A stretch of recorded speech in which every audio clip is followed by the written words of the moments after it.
where we have two different triangles and we're trying to find a certain length of the triangle with the known triangles we have.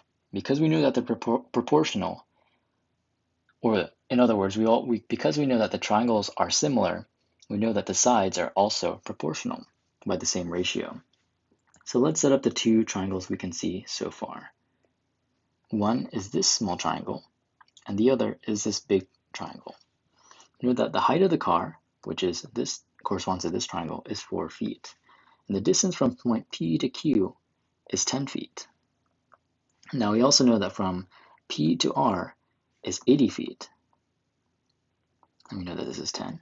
So therefore, this entire length, because this triangle corresponds to this entire length, this would be 90 feet. So we need to find the height of the building, which is k feet, and we know that this is by a ratio of times 9. So therefore, this would also be multiplied by a ratio times 9. So 4 times 9 is 36. 36 is your answer.